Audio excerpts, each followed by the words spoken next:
Hello एमर्स, आज हम लोग पुनः आ गए हैं इक्विलिब्रियम पे क्वेश्चन करने के लिए।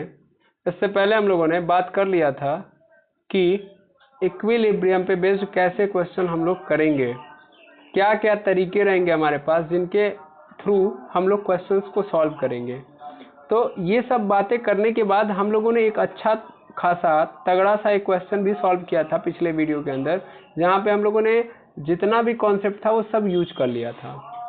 उसी इक्विलिब्रियम के कॉन्सेप्ट पे बेस्ड हमारे पास पुनः जो है क्वेश्चन आ चुका है और उस क्वेश्चन को हम लोग पुनः देख रहे हैं। ओके, उसी क्वेश्चन को नहीं, मतलब नेक्स्ट क्वेश्चन नहीं है तो उस क्वेश्चन को देखते हैं।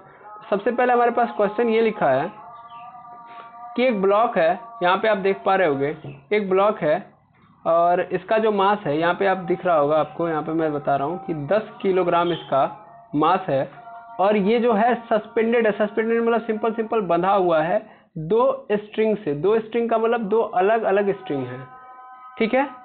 जैसा कि आपको यहाँ पे लिखा है कि 6.7a फिगर में दिखाया गया है। तो कह रहा है कि हर रस्सी के अंदर जितना टेंशन है उसको बताइए आप। ओके, तो चलिए हम लोग बात करते हैं कि कैसे इसके अंदर हम लोग टेंशन निकालेंगे। वैसे तो इस क्वेश्चन के अंदर ज़्यादा कुछ है नहीं करने के लिए, आप सिंपल बेसिस पे तरीका अपनाओगे तो काम चल जाएगा। सबसे पहले जितने भी फोर्सेस हैं उन सबको ये देखो कि एक्स और वाई डायरेक्शन में है कि नहीं है। अगर वो एक्स और वाई डायरेक्शन में है तो सिंपल देखो एक्स में कौन कौन से हैं और वाई में कौन कौन से हैं। और अगर वो एक्स डायरेक्शन या वाई डायरेक्शन में नहीं है, उनके बीच में है, तो तुरंत पैतरा आजमाओ रिजोल्यूशन ऑफ वेक्टर का और उनको सबसे पहले एक्स और वाई के डायरेक्शन में करो, ठीक है, तब जाके आपका क्वेश्चन होगा। तो ध्यान से मैं देखूं तो यहाँ से मुझे दो चीज़ें नज़र आएंगी और उन दोनों चीज़ों को हमको पकड़ना है और वही दोनों चीज़ों को लेके काम करना है। जैसे अगर बात करो कि ये रहा क्वेश्चन आपका और मैं क्वेश्चन को यहाँ पे दिखा रहा हूँ, देखिए ये क्वेश्चन है। इस क्वेश्चन के अंदर अगर हम बात करेंगे तो क्या लिखा हुआ है कि ये एक ब्लॉक आपको नजर आ रहा है जो लटका हुआ है 10 kg का।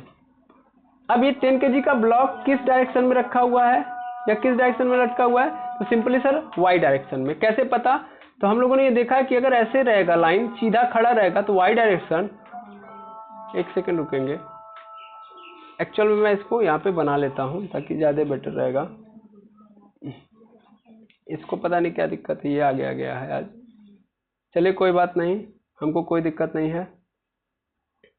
तो यहाँ पे मैं देख रहा हूँ कि ये ब्लॉक है जिसका मास क्या है, 10 kg है।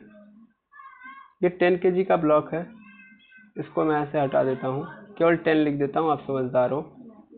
यहाँ पे मैं इसको बोल देता हूँ 10 kg का ब्लॉक है, जैसा कि आप लोगों ने देखा भी है। अब ये ऊपर ऐसे गया है, फिर उधर से एक टेंशन आया है, एक रस्सी आई है जो इधर बंधी हुई है यहाँ पे, फिर ऐसे ही एक रस्सी ऐसे गई है और ये जाके बंधी है ऊपर से, और ये रस्सी सीधा वाई डायरेक्शन में, जो मतलब अगर वाई डायरेक्शन में जाती तो ऐसे जाती, लेकिन ये वाई डायरेक्शन से हल्का सा एक्स डायरेक्शन में झुक गई है और कितना एंगल बना रही है, 30 डिग्री। ठीक है, सिंपल यही क्वेश्चन है। तो अगर मैं बात करूं यहाँ पे तो ब्लॉक मेरा किस डायरेक्शन में है?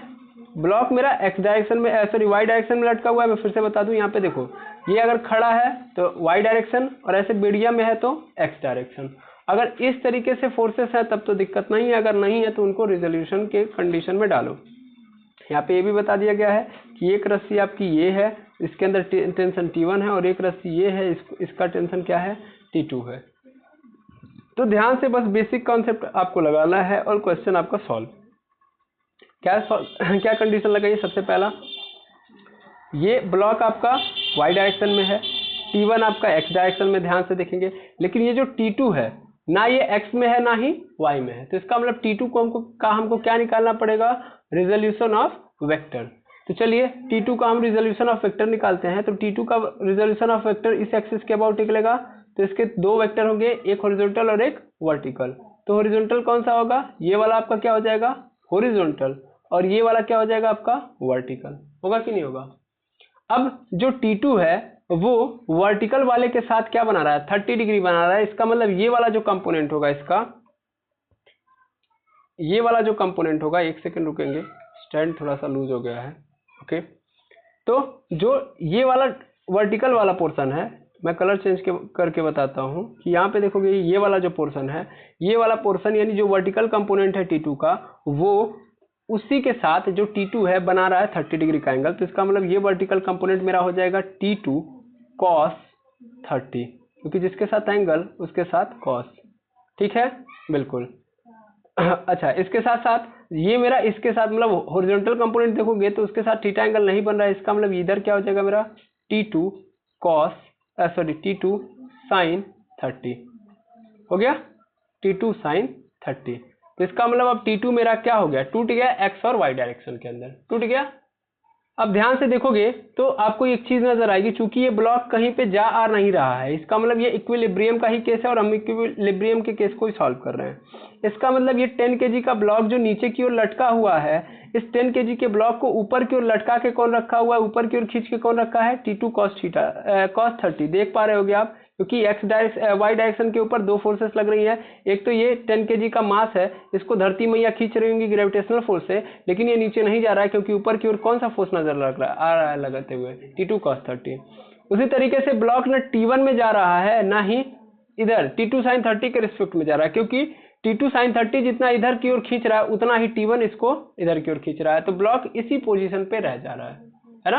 यानी अगर इस ब्लॉक का मैं सीधा सीधा FBD बनाऊंगा तो ब्लॉक के ऊपर कितने फोर्सेस लग रहे हैं, टोटल 4।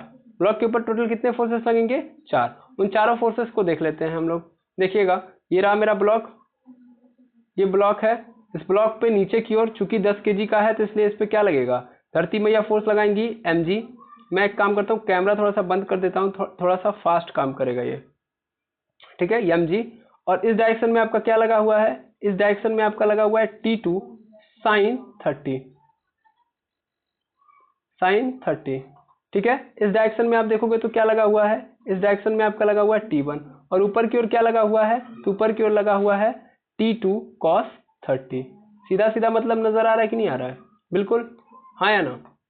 यहाँ से एक बात क्लियर हो गई कि T2 cos 30 किसको संभाल रहा है भैया, T2 cos 30 संभाल रहा है mg को, क्योंकि इक्विलिब्रियम है तो इसलिए T2 cos 30 mg को संभाल रहा है, जबकि T2 sin 30 T1 को संभाल रहा है। तो इसका मतलब मैं ये सीधा सीधा बोल सकता हूँ कि T2 cos 30 किसके बराबर है, mg के, और T2 sin 30 किसके बराबर है, T1 के।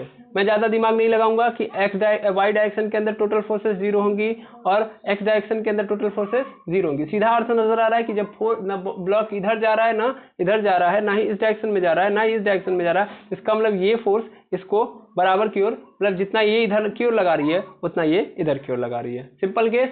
यहाँ से मैं ये बातें लिख सकता हूँ, क्या लिख सकता हूँ, अगर आप लिखोगे यहाँ से तो लिख सकते हो कि जो T2 sin 30 है, sin 30 इज इक्वल टू क्या है मेरा, T1 है, जबकि मेरा जो T2 cos 30 है, T2 cos 30 है, वो क्या है मेरा, तो वो मेरा mg है। मुझे पूछा है कि T2 और T1 दोनों की वैल्यू बताओ। अब इसमें किसका निकलना ज़्यादा इजी है, T2 पहले निकल जाएगा, T1 तब बाद में निकल पाएगा। जैसे ध्यान से देखिएगा, तो T2 आपका अगर ऐसे ही रख दूं मैं, cos 30 की वैल्यू का मतलब कितना हो गया, अंडर रूट में 3/2 इज इक्वल टू m का मान ऑलरेडी ब्लॉक का मास होगा और वो कितना था 10, और g की वैल्यू कितनी होती है 10, हो गया। यहाँ से मैं कैलकुलेशन करूँ, यहाँ से इस वाले पोर्शन को मैं उठा के लेके चल रहा हूँ, यहाँ तक आप नोट कर लीजिएगा। तो मेरा आंसर क्या आएगा, तो ध्यान देंगे 10 × 10 क्या हो जाएगा, 100 हो जाएगा, और 2 उधर चला जाएगा, तो क्या बचेगा मेरे पास, देखिएगा यहाँ से बचेगा T2 × √3 इज इक्वल टू क्या हो गया, यहाँ पे 100 था और 2 इसके नीचे से इधर चला आ गया, तो इसका मतलब क्या हो गया, 2 से मल्टीप्लाई। अब यहाँ पे ध्यान से देखो तो हमको T2 की वैल्यू चाहिए, तो T2 ऐसे ही रहेगी, इसको मैं उधर भेज दूंगा तो क्या हो जाएगा मेरा, इधर आएगा तो ये हो जाएगा 200 बटा कड़ी में 3। तो T2 की वैल्यू कितनी आ गई, 200 बटा कड़ी में 3, हो गया। अब और थोड़ा सा आगे बढ़ो, चूंकि T2 का मान मिल गया, हमको किसका मान चाहिए, T1 का। तो चूंकि हमने अभी ये देखा है कि जो T1 है वो T1 बराबर है किसके, तो वो बराबर है T2 sin 30 के, किसके बराबर है, sin 30 के बराबर है। चूंकि अभी हम लोगों ने क्या देखा, T1 ऐसे ही रहेगा, T2 की वैल्यू आई है 200 बटा कड़ी में 3 इंटू sin 30 की वैल्यू कितनी हो गई 1/2, 2 से कट जाएगा 200 कितनी बार में, 100 बार में, तो आंसर क्या आ जाएगा मेरा, तो आंसर आ जाएगा 100 कड़ी में 3। तो T1 की वैल्यू क्या आ गई भैया, T1 की वैल्यू आ गई हमारे पास, अगर देखोगे तो T1 की वैल्यू आ गई हमारे पास 100 बटा करड़ी में 3 और इधर T2 की वैल्यू क्या आ गई मेरे पास, तो सर T2 की वैल्यू आ गई हमारे पास, तो वो हो गई 200 बटा करड़ी में 3। ठीक है, यस और नो। तो इस तरीके से आपका क्या मिल गया, आंसर मिल गया। तो आई होप आपको कहानी पूरी की पूरी क्या हो गई होगी, समझ में आ गई होगी। तो इस तरीके से हम लोगों ने इस क्वेश्चन का क्या कर लिया, आंसर कर लिया कि ये क्वेश्चन जो आपको नजर आ रहा था, ये क्वेश्चन वो इजीली कैसे हुआ, तो इस तरीके से हो गया। ओके, तो आई होप ये क्वेश्चन आपको अच्छे से समझ में आ गया होगा।